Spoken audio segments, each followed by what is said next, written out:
بسم اللہ الرحمن الرحیم الحمدللہ رب العالمین والعاقبۃ للمتقین الصلاۃ والسلام علی سید الانبیاء والمرسلین اما بعد۔ عزیزان گرامی، اللہ کے فضل و کرم سے وہابی دیوخانی فرقہ کے جناب مولوی اشرف علی صاحب تھانوی کے حوالہ سے ہماری ویڈیوز کا سلسلہ جاری ہے۔ شان تھانوی بزبان تھانوی یا صفات تھانوی بزبان تھانوی، وہابی دیوخانی فرقہ کے لوگوں کا ان کی عقیدت کا لحاظ رکھتے ہوئے یہ الفاظ استعمال کر رہا ہوں۔ شان تھانوی بزبان تھانوی یا صفات تھانوی بزبان تھانوی۔ عزیزان گرامی، ہماری متعدد ویڈیوز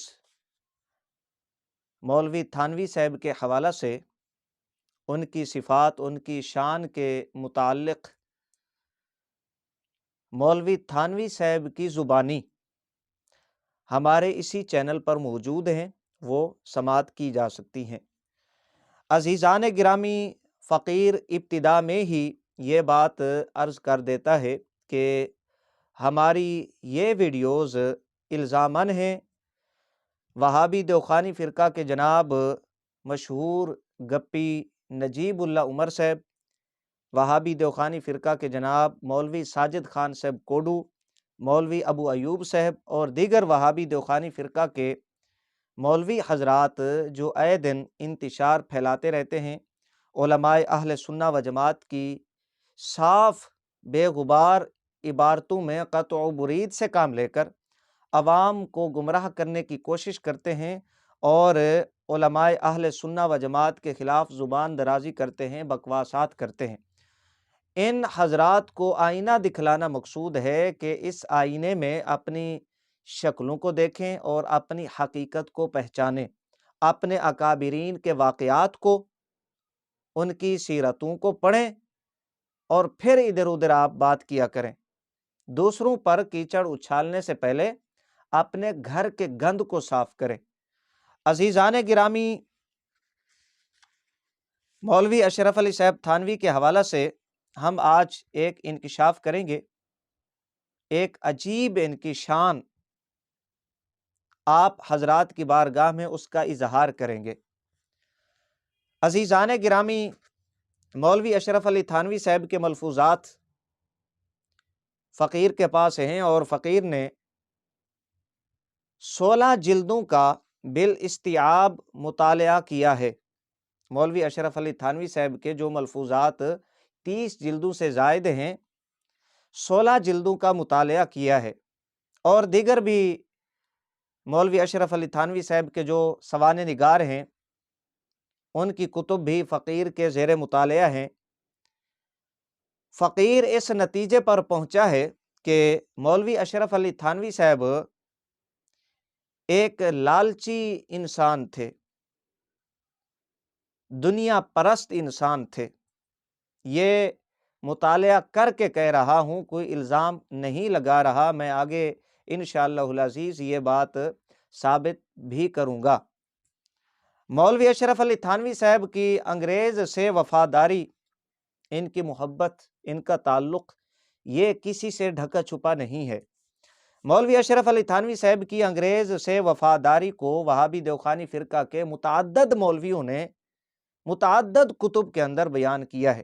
درجنوں حوالہ جات تو فقیر اپنی متعدد ویڈیوز میں بیان کر چکا ہے، عوام اہل سنت کی بارگاہ میں اس کا اظہار کر چکا ہے۔ ہمارے اسی چینل پر موجود ہیں، وہ ویڈیوز سماعت کی جا سکتی ہیں۔ انگریز سے وفاداری، انگریز سے تعلق، محبت کی بنا پر مولوی اشرف علی تھانوی صاحب کو 600 روپیہ ماہانہ انگریز سے وظیفہ ملا کرتا تھا۔ یہ بات بھی وہابی دیوخانی فرقہ کے مولویوں نے اپنی کتب میں لکھی ہے، اس کا کوئی انکار نہیں کر سکتا۔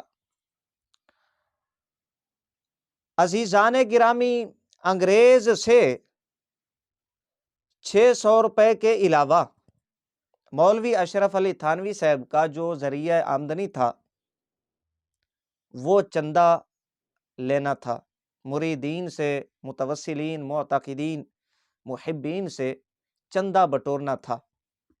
بڑے بڑے امیر حضرات، امیر لوگ، انہیں پھنسا کر، اپنا مرید بنا کر ان سے چندہ بٹورنا، یہ تھانوی صاحب کا ذریعہ آمدنی تھا۔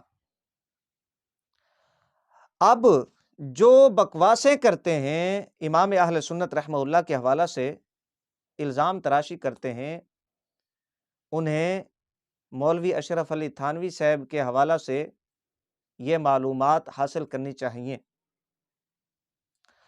خیر عزیزان گرامی، انگریز نوازی ایک الگ موضوع ہے۔ بتانے کا مقصد یہ ہے کہ مولوی اشرف علی تھانوی صاحب ایک دنیا پرست انسان تھے، لالچی انسان تھے۔ انگریز سے 600 روپے ماہانہ کے علاوہ ان کا جو ذریعہ آمدنی تھا مریدین سے چندہ بٹورنا، چندہ حاصل کرنا تھا۔ لوگوں کو یہ پھنساتے تھے، اپنا مرید بنایا کرتے تھے۔ مریدین کرنے کے لیے، لوگوں کو مریدین بنانے کے لیے، انہیں پھنسانے کے لیے، اپنا معتقد بنانے کے لیے مولوی صاحب کا ایک جال تھا، ایک جال تھا جس کے ذریعے مولوی اشرف علی تھانوی صاحب بڑے بڑے حضرات کو اس جال میں پھنساتے تھے، اپنا مرید کرتے، اپنا معتقد بناتے، پھر ان سے چندہ بٹورتے تھے۔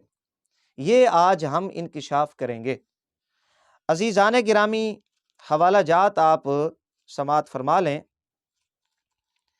یہ میرے پاس خاتمۃ السوانح، یہ مولوی خواجہ عزیز الحسن، مولوی اشرف علی صاحب کے مرید اور خلیفہ تھے، خواجہ عزیز الحسن صاحب۔ خاتمۃ السوانح، صفحہ نمبر اس کا 99، 8-9، یہ اس کا صفحہ ہے۔ خواجہ عزیز الحسن صاحب مولوی اشرف علی صاحب تھانوی کے حوالہ سے لکھتے ہیں، یہ اب شان بیان کرنے لگا ہوں تھانوی صاحب کی، صفات مولوی اشرف علی تھانوی صاحب کے حوالہ سے ایک انکشاف کرنے لگا ہوں۔ آپ حیران ہوں گے اور اندازہ لگائیں گے کہ یہ جو ڈھنڈورا پیٹتے ہیں کہ بڑے عبادت گزار بزرگ تھے، صاحب کرامت بزرگ تھے، بڑی خدمات کی ہیں انہوں نے اسلام کی، انہوں نے تصوف کی بڑی خدمات کی ہیں، وہ کیسی خدمات کی ہیں آپ یہ حوالہ سن کے آپ اندازہ لگا لیں گے۔ یہاں پر خواجہ عزیز الحسن صاحب یہ کہتے ہیں، حضرت اقدس کسی کام سے فارغ ہوتے ہی فوراً تسبیح سنبھالتے تھے۔ مولوی اشرف علی تھانوی صاحب جب کسی کام سے فارغ ہوتے فوراً ہاتھ میں تسبیح پکڑ لیا کرتے تھے۔ ہاتھ میں کیا کرتے تھے جناب تھانوی صاحب؟ فوراً تسبیح پکڑ لیا کرتے تھے، اور آگے بڑے احتیاط کے ساتھ خوبصورت پیرائے میں خواجہ عزیز الحسن صاحب نے تھانوی صاحب کا ایک ملفوظ نقل کیا ہے۔ وہ کیا ہے؟ وہ اسی تسبیح کے حوالہ سے ہے۔ خواجہ صاحب کہتے ہیں، حضرت اقدس کسی کام سے فارغ ہوتے ہی فوراً تسبیح سنبھالتے تھے، اور بعض اوقات مزاحاً فرماتے کہ میں نے اس کا نام جال رکھا ہے، میں نے اس کا نام جال رکھا ہے، یہ تھانوی صاحب کہا کرتے تھے۔ یہ جو ہاتھ میں تسبیح پکڑ کے اس کے جو منکے ہیں انہیں پھیرنا، اور پھر عوام کے اوپر اپنا روب آنے والا متاثر ہو جائے کہ یار یہ تو بڑی پہنچی ہوئی سرکار ہیں، یہ تو بڑے اللہ والے ہیں، ہر وقت اللہ اللہ کرتے رہتے، ہر وقت ان کے ہاتھ میں تسبیح ہے، یہ بڑا اللہ کا ذکر کرتے ہیں، وہ متاثر ہو جاتے، معتقد ہو جاتے، اور تھانوی صاحب یوں انہیں اپنے اس جال میں، یہ تسبیح والا جو جال ہے نا جس کا نام انہوں نے رکھا ہوا تھا، اس میں پھنسا کر اپنا مرید بنا کے بیعت کر کے ان سے پھر چندہ بٹورتے تھے۔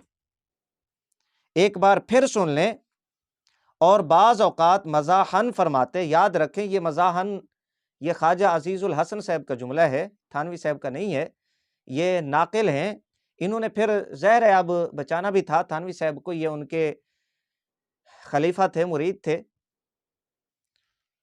میں نے اس کا نام جال رکھا ہے، کہ تسبیح کا نام انہوں نے جال رکھا ہوا ہے کہ جو آتا ہے اس میں پھنس جاتا ہے۔ آگے خود تھانوی صاحب کہتے ہیں میں نے اس کا نام جال رکھا ہے کیونکہ اسی سے لوگ پھنستے ہیں، اسی سے لوگ پھنستے ہیں۔ یہ تھانوی صاحب آگے خود بیان کرتے ہیں کہ میں نے تسبیح کا نام جال کیوں رکھا ہے، اس لیے کہ بہت سارے لوگ اسی سے پھنستے ہیں، معتقد ہوتے ہیں، متاثر ہو جاتے ہیں، یار بڑا اللہ والا ہے، بڑی یہ پہنچی ہوئی سرکار ہے۔ جب وہ پھنس جاتے ہیں جال میں، مرید بن جاتے ہیں، تو پھر بڑی آسانی کے ساتھ ان کا یہ جناب مال لوٹ لیا کرتے تھے۔ ملفوظات کے اندر مولوی اشرف علی تھانوی صاحب خود کہتے ہیں، وہ جو ابتدا میں نے بات کی تھی کہ بڑے دنیا پرست انسان تھے، لالچی انسان تھے، مریدین کے چندے کے اوپر ان کی نظر ہوتی تھی، تھانوی صاحب یہ کہتے ہیں کہ میری آنے والے کے آنا پر نظر ہوتی ہے، روپے پر نظر ہوتی ہے، پیسے پر نظر ہوتی ہے، میں نظروں میں رکھتا ہوں روپے والے کو، ملفوظات کے اندر تھانوی صاحب کہتے ہیں۔ تو آپ اندازہ لگا لیں ان کی عبادت کا کہ یہ کس طرح کے عابد تھے، یہ کس طرح کے بزرگ تھے، کہ جن کی بزرگی کو، جن کی شان کو اتنا بڑھا چڑھا کے عوام کے سامنے بیان کرتے ہیں۔ ان کی حقیقت یہ ہے کہ وہ تسبیح کو، جس پر اللہ کا نام لیا جاتا ہے، وہ اس کا نام جال رکھتے ہیں اور لوگوں کو پھنساتے ہیں۔ یہ خاتمۃ السوانح صفحہ نمبر 99 8-9۔ عزیزان گرامی، ہم اگر اس حوالے کو خواجہ عزیز الحسن صاحب نے جو ملفوظ نقل کیا ہے مولوی اشرف علی تھانوی صاحب کے حوالہ سے کہ وہ تسبیح کا نام جال رکھتے تھے اور اسی سے لوگوں کو پھنساتے تھے، اور پھر ملفوظات میں ہے کہ ان کی نظر چندے کے اوپر ہوتی تھی، یوں ایک طریقہ واردات سے مرید بنا کر چندہ بٹورتے تھے، اگر اس حوالے کو، اس جال کو جو تھانوی صاحب نے بنا رکھا تھا، اس کتاب کی عبارت کی روشنی میں دیکھیں تو آپ حیران ہوں گے۔ یہ کیا کہتے ہیں ذرا آپ خود سماعت فرما لیں۔ یہ رسالہ ہے پڑھتا جا شرماتا جا، وہابی دیوخانی فرقے کا۔ اس ذوق عبادت اور الہی قرب کو خواہشات نفس سے جوڑنا، پاک روح اس بد ذوقی کی متحمل نہیں ہوتی، پاک روح اس بد ذوقی کی متحمل نہیں ہوتی۔ نفسانی خواہشات کو جہاں اور جس درجے میں پورا کرنے کی اسلام نے اجازت دی ہے، اسے جواز کے درجے میں رکھا ہے۔ اس سے سنت انبیاء بھی قائم رہتی ہے۔ یہ ایک گناہ سے بچنے کی صورت ہے، اور اسے صرف اس پہلو سے عبادت ادائے بندگی بھی کیا جا سکتا ہے کہ اس میں انسان ایک گناہ سے بچنے کی سعی میں لگا ہے، لیکن اسے اس مقام عبادت سے جوڑنا جس میں بندہ صرف خدا کی حضوری میں ہوتا ہے، کسی مرد مومن کا کام نہیں ہے۔ یہ نفسانی خواہشات چندہ بٹورنے کے لیے، مرید بنانے کے لیے، اپنے معتقدین میں لوگوں کو شامل کرنے کے لیے، بڑے بڑے لوگوں کو پھنسانے کے لیے تسبیح پڑھنا اور پھر اس کا نام جال رکھنا، آپ خود فیصلہ کریں کہ انہوں نے کتنی اسلام کی خدمت کی ہے، اور یہ کیسے لوگ ہیں، ان کی عبادت اور ریاضت کا حال کیسا تھا۔ یہ ان کی حقیقت ہے۔ فقیر نے حوالہ جات آپ حضرات کے سامنے پیش کر دی ہیں، آپ خود فیصلہ فرما لیں۔